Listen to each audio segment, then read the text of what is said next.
Welcome to another episode of Threads of Enlightenment. My name is Ken Primus. I am your host. It is my pleasure to welcome you once again to this podcast as we continue to learn about who we are as individuals, that we can delve into ourselves and begin to take a closer look at who we truly are so that we can become I would say, as I say, mature human spirits. This particular chapter we're going to work on in our episode, we're going to focus on, is called Unchecked Emotions. And all of us as individuals, as adults, children, I know we have suffered some type of trauma that has caused us to act and live certain ways. As a young boy, I grew up in Guyana. I had a situation in my life that caused much pain and much hurt. And from that place, I made decisions that was not good for my life. And so I know this is one of the things that we deal with as human beings, and they are referred to as our demons that we have to deal with. And many of us have suffered incredible trauma, and it's usually as children, adult that we respect, love. It could be a parent, brothers, sisters, family members, but someone close to the family caused us much pain. And my incident that happened as a young man, where in my culture in Guyana, we, people were beaten, and it was just a part of the culture. It's nothing like here in the States that you could get arrested for. Over there, it's just a part of the culture, I think. And so I, as a young man, had to go through some serious pain as a result of some of the things that would happen to me. And one particular incident where I was exposed to everyone in my neighborhood, and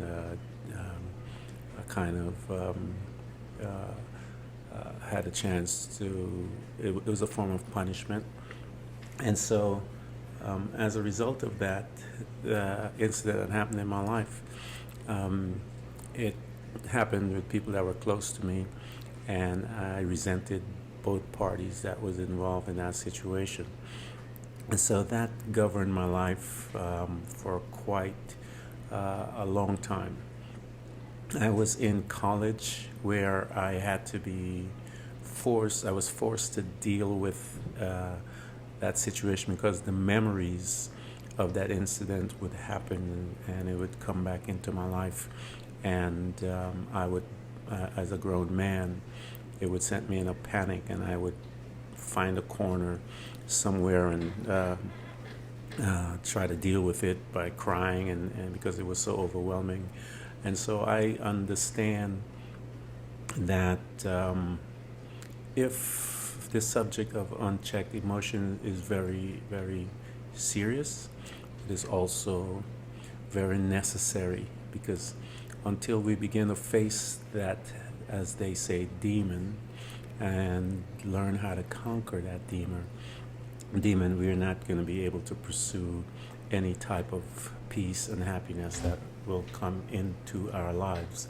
And so it begins to be a tremendous battle for your own identity. It's a battle for your survival as an individual, for your spirit, your soul, your mind, your emotions to heal in order to deal with your situation. And so many of us have not dealt with it, and we have gained families, children, and all of these different things, and we bring them into our situation, and we respond to them Many of us similarly through pain and hurt, and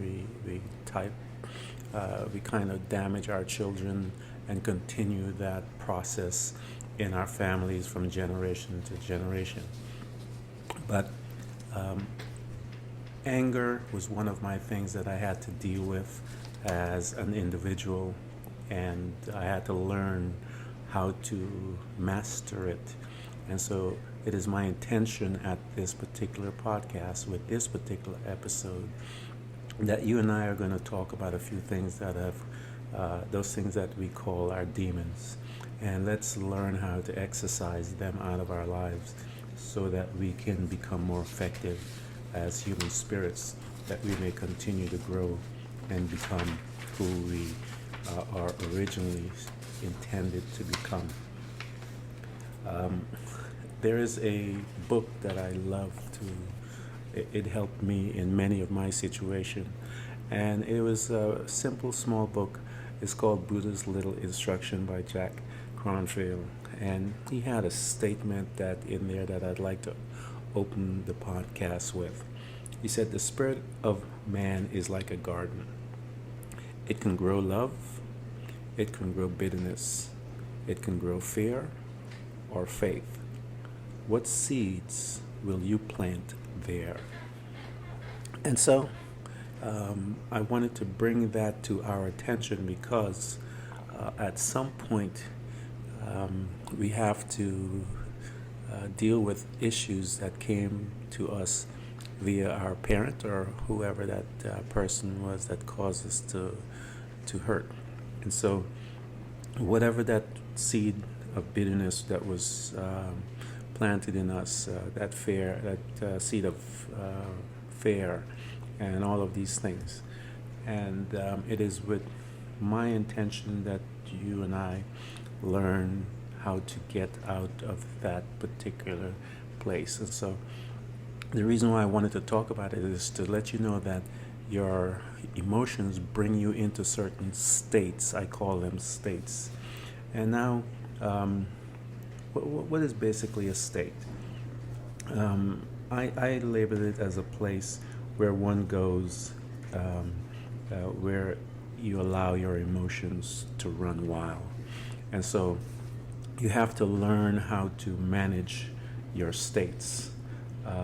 And I believe that once you understand that, the process of what's going on, that you will actually become stronger and more in control of your life, and that your decision process will be controlled not by your emotions per se, but more so your logical piece. And you've heard the story before. People will say, get your emotions out of it, because the emotions out of it, you tend to block your focus and cause you to make decisions that is not palatable for your life. And so I've been talking to you about the book that Rade and I wrote about,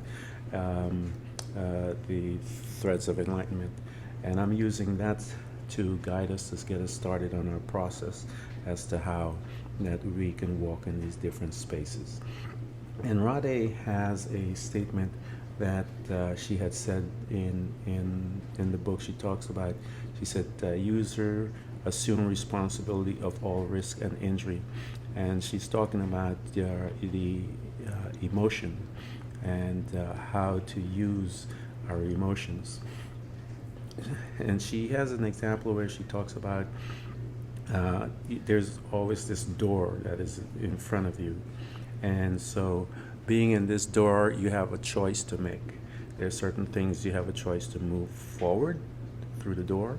You have to take some kind of action. You want to walk through it, you want to stand at the door, or you want to walk away. But that door is still there. And so, and that door is a metaphor in our life as to the different attitudes that we've acquired over the year based on certain things that has happened to us. It could be, like I said, a deep hurt area that you are afraid to even go in, a room that you're able to open that door and walk in to see what's behind that because of fear. and all of these different emotional um, traps that are there for us. And so my intention is to get you to open this door and to face this thing that you and I you know have in our life. One of the sayings that I have is that with recognition comes responsibility. And so once you begin to recognize that your unchecked emotions, as Rade would say, you're unchecked, you're undressed, you're unacknowledged, denying ownership of, shrinking of your responsibility. These are all the things that is a part of that unchecked emotions. These are she calls the emotion. She calls the Big Bang Theory the eruption or the emotion of the earth. And so when you have that picture in your life and in your mind of this eruption of emotion, and anger will take us into eruption of emotion, hate, love, shame, all the other good and bad is an eruption of our emotion. I have this saying also that I always tell my people, if you ever lose control of your emotions, stop everything and find them, get hold of it, because you need to learn how to master that. And I'm going to read a couple of things that is I put inside the book, Threads of Enlightenment. I look at emotions in my life today as tools that I can use to produce and to obtain certain things out of my life. And once you get that revelation of what it truly is, then you begin to understand. I'll take an excerpt of the book. It says, emotions, they are the language of the soul, the energy behind being. Without our emotions, how can we truly understand anything? And this is where she mentioned that the Big Bang was the emotional eruption of the universe. And so this example that Rade wrote here is such a powerful thing, because she says that emotions, they are the language of the soul of man. And it is absolutely right. And you and I, it is our responsibility to learn how to control it, how to tame it. I'm not saying that you shouldn't get angry, but I'm going to try and show you that even anger from a place of love, there's certain things that we need to use anger for, and I want to show that and let you know that there's a difference. There's a purpose for your anger, but most of the time we direct it towards people. But I don't believe that we should direct our anger towards people. And I'll go into that and let you know what I think and why you should, where should that anger be. And so, but my whole take on emotion is that it's a tool that once you understand how to use the tool, that it will bring you into powerful places in your life when it's used correctly. Feelings come and go, but your emotions live in you, and it takes you into the states. And let me give you an example. Anger is an emotion that if it's unchecked, that will lead you to a state of hate. You have situations that will come into your life that will help you to see that that's an absolutely true statement. Worry can lead you into a state of fear. Happiness can lead you into a state of joy. Compassion can take you into a state of love. And once you understand that our emotions are tools that transport us from different states in your life, then you can approach life from a place of choice. And so my goal is to help you to learn how to get to that place where, if you understand those principles, again, that your emotion is a tool, and that it takes you into a state. A state is a place that where you go and you think of, you're there all day long, and it kind of corrupts the being of who you are. But once you understand that it's a tool, and that you can uh, bring you to a place of choosing how you make your decision, that is power. And so from this place of power now, your choice is very clear in your situation. You are in control of it, not your emotion that is in control of you. So we can take examples of Nelson Mandela. I'd written about him, and I remember reading his book. And as a young man, he talked about how it was anger. His early years, anger gave birth to his being through a state of oppression and injustice. And so, as he began angry and became angry, it took him to a state of hate. And once he was captured, being in a place of solitude, and we talked about solitude a little on the last episode, being in a place of solitude, he was able to conquer and learn how to forgive his captors from that place of solitude. And he brought in control that emotion of hate. And so he began to approach his captors differently, and you can read his life story, where it moved him from place to learn how to forgive each other and forgive people. He moved out from the place of from a state of hate into a state of forgiveness and love and all of these things. And that, what he did basically was took back his power from his captors. And so you and I have to take back our powers from those that captured us. And so we can do this as you learn to see that your emotion is a tool, and not to have it govern you. But like I said, I gave you the examples earlier, that worry can lead into a state of fear. Happiness can lead you into a state of joy. Compassion into a state of love.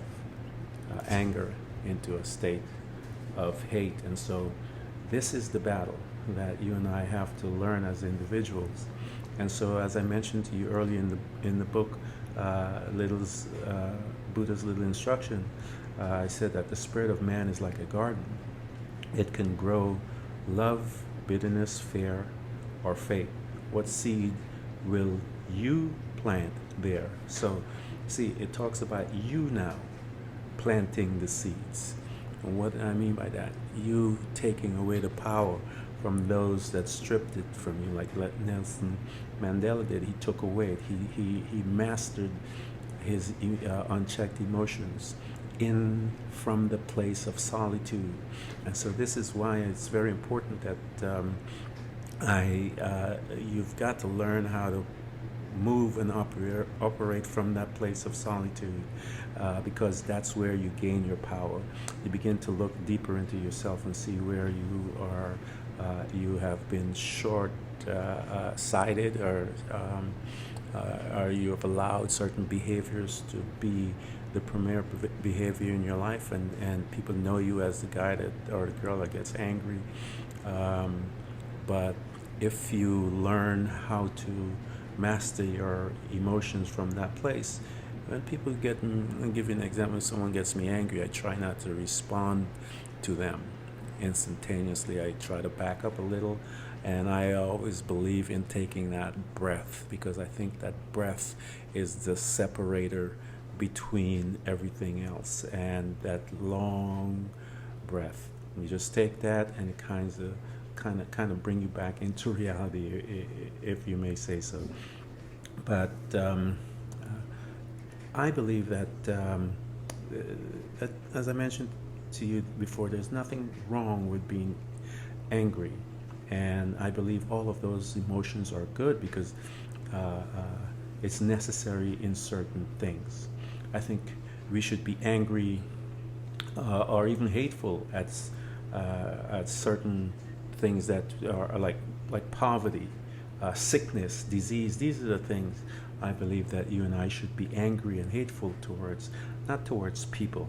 The emotion shouldn't be directed as far as to damage a person, because the goal is not to damage them, but is to learn how to accept that person and how to love them regardless of some of the actions that they do towards you.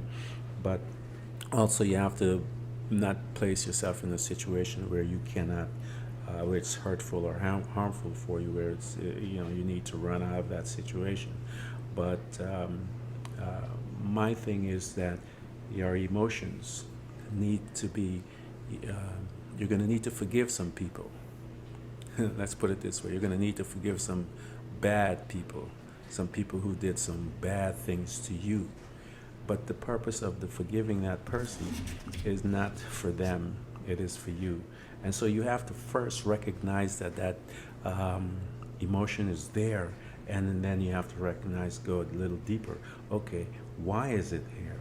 And so then once you find out the why that it's there, then you begin to go deeper and find out, okay, what do I need to fix that? And so in this particular time, we in chapter 3 we talks about, or episode 3 we talk about, we're talking about the unchecked emotions. But the next episode we're going to talk about forgiving others, because like I said, this is a whole process that I'm trying to take you through, or different states that you need to be in order to become the master of yourself. As I mentioned earlier, part of this podcast, and I didn't want to go into names and as to who, but I'm sure if you're listening between the lines, you could see where some of us, it's close people, our parents and our aunts and cousins and uncles, brothers and sisters, that have caused that tremendous pain in our hearts, divorces and all the different things. But it is our responsibility. What's something that was done to us as a child has an expiration date where we're an adult, that we need to take control of it, and not to use it as an excuse to not do what is necessary, do the hard work. Guys, this is hard work, because you are changing habits. You have to fight habits just like any person that is hooked into anything, whether it's drugs or whatever. You have to fight it, and you have to learn how to become the master of yourself. And that is the intention of this whole thing, is at the end of this, that when you've gone through all the different states that you need to become a mature human spirit, at the end of this, you're sitting there and you're looking at the God that is in you, the person stripped away from all the things that hold us down. But that God in you is where you're going to be, and from that place you're able to love someone, you're able to reach down and help someone that needs the help, you're able to do things for people without expecting anything. You're able to pour some of that love that you've gone through, a healing that you've walked through. You're able to turn that back and reach out to pull someone from the pain that they're in. One of my things that I had to deal with was anger, and I was abused as a child. Let me come out and say it to you. I was abused as a child, and I took that abuse as a child into my entire life. I took it into my marriage. I took it into the life of my sons, and but I wanted to conquer this, and so I spent much of my life knowing that I need to find an answer, because I didn't want to repeat this thing and carry it into all the generations in my family. And so I kept searching through books. I kept searching through tapes. I kept searching through meetings and all kinds of stuff, to try and learn how to master myself and how to overcome this anger that I had because of what happened to me in my childhood. And so I took it to my children. I remember when I did something that was traumatic to my children, I would, as a grown man, I would kneel down to my children and look at their eyes face to face so that they know that I messed up, man. And I would look at them and actually ask them to forgive me, and that I'm trying to work through this particular thing, and that there's a way out of it. And so I spent much of my life trying to find the answer to that. And then one day I was actually at a monastery, just walking around, visiting a monastery. And I stumbled upon this book, and it's called Counseling for Anger. And the author is Mark P., and his last name is Cosgrove, Cosgrove, PhD. And I grabbed that book, and I actually had it on in my library for a while. And one day, I think I saw it, and I grabbed it, and I said, you need to start focusing and getting past this anger. Because, as I mentioned, I was abused as a child by my grandfather, when physically abused by my grandfather, and really traumatic stuff that had affected me for many years, and I had to face it, learn to forgive him and all that kind of stuff. And so these are the things that I'm trying to teach you that helped me to get out of where I was. And so I picked up this book in my library and decided that I'm going to read this book, to take a look and see whatever I can get out of it. And I read this particular line. This is one of the very first lines in the book. It said, "How many Christmas mornings, wedding receptions, and family picnics have been lost to an angry moment." That particular statement divided asunder all of my pain, all of my darkness that I've had, all my resentments against my grandfather and all the others that hurt me. It cut right through all of that. And it stripped me naked of my hatred and the darkness that was in there. And it actually started, guys, I'm not saying that you get, healing is not, it's not instantaneous. Healing is a process. A miracle is instantaneous.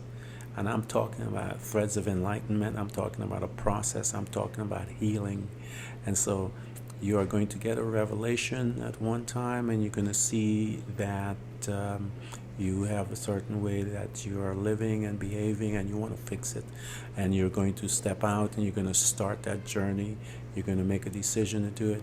But as I said, healing is a process.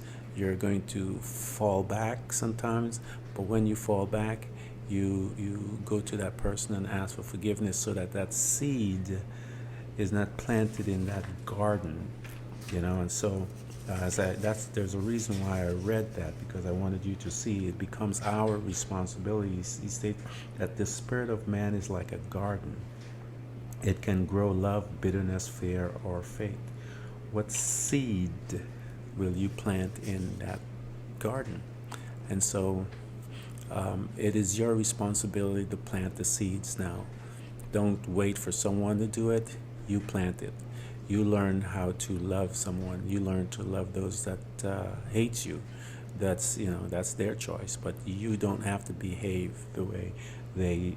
It's a choice, and that's what I said to you earlier.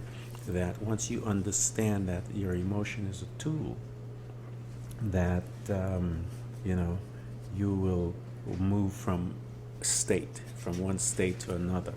Once you understand that your emotions are a tool that transport us to all the different states in our life, that we can approach life with a place of choice.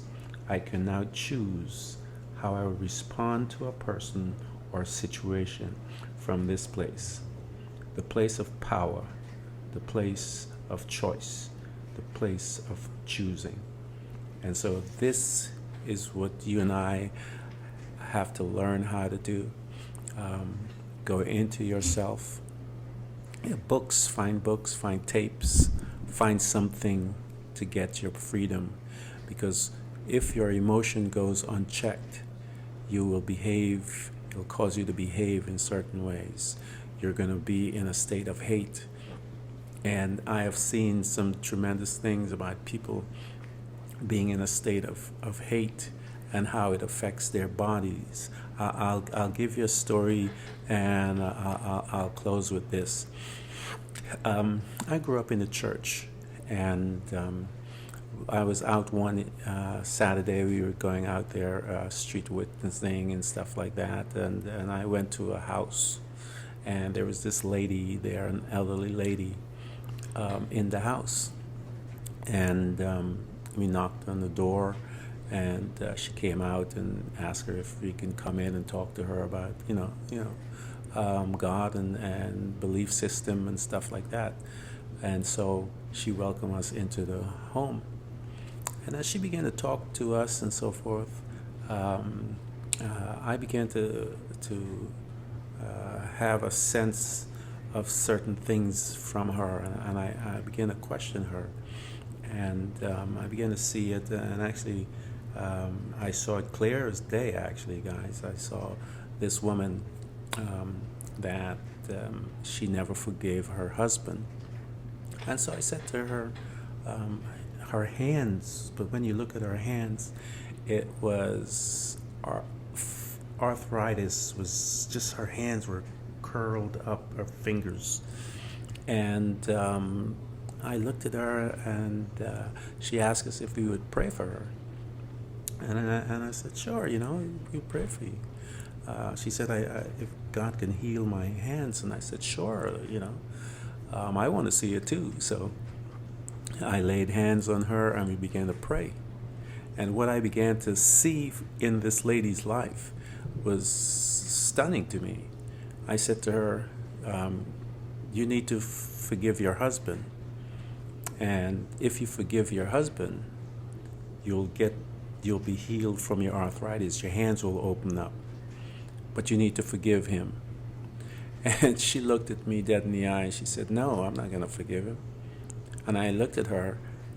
They say that this is like a word of knowledge, that we're being used by God, and through a word of knowledge. And I got that word of knowledge. And I looked at her, and I said to her, but he's been dead for over 4 years.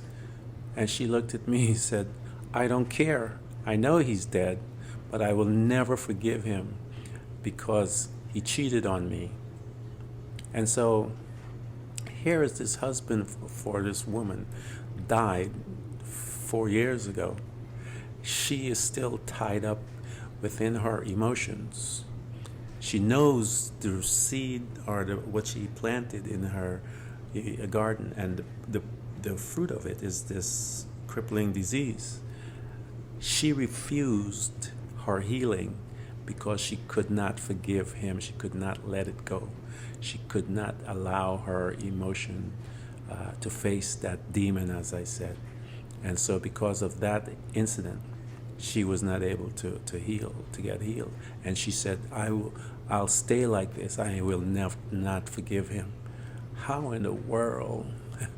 That's amazing, but that's where people have gone and allowed their emotions to take root, planted, grow into anger, which I stated earlier, which leads into hatred, and leaves. And as she began to, the hate in her began to affect her to a cellular level that it even affected her body. And so you can see that this process is happening, and it's happened to many of us. It happened to me as a young man, where I was so affected by the emotional trauma that I went through, that I would be crying as a grown man on campus, hiding in a corner, trying to deal with my abuse that I went through. But I'm here to let you guys know that I am free from there, and you can be free, because you and I are masters of these things. And then once we recognize that they are tools in our life that can help us to respond from a different state, then we have, as I mentioned, power. And so my hope is that while listening to this, that you would meditate and focus on those emotions that you have in there. Find out the why it's coming up, and then once you find out the why it's there, then we'll learn how to deal with it. As I mentioned, the next episode we're going to talk a little about forgiveness and so forth. And this is this story that I covered a little while ago about this woman. I'll talk about that again, but how forgiveness is very important, but you have to recognize where it started from, where the seed was planted into your spirit, and it'll manifest in an emotional outburst or certain behaviors, which then becomes our pattern, which becomes our lifestyle and all these types of stuff. So it is up to you and I to now start planting the seeds that we want in our garden, and stop making excuses. I know that it's painful, because I was right there where you are. Don't give them any more power. It's time to take back your power. And so, as I mentioned to you at this podcast, Threads of Enlightenment, it's a series of states that we get into, and we are at one of the most important, I believe, about recognizing why you're behaving the way you are, from all the emotional outbursts, the anger, the hatred. Let's deal with these things so that we can go into the state of love and joy, and so that people will look at us in our families and friends and realize that you're a changed human spirit. Until next time, again, this is Ken Primus at Threads of Enlightenment, and I thank you so much for listening and tuning in with me. Invite your friends and family members, that we can all grow together and change our life, that we can become better human spirits.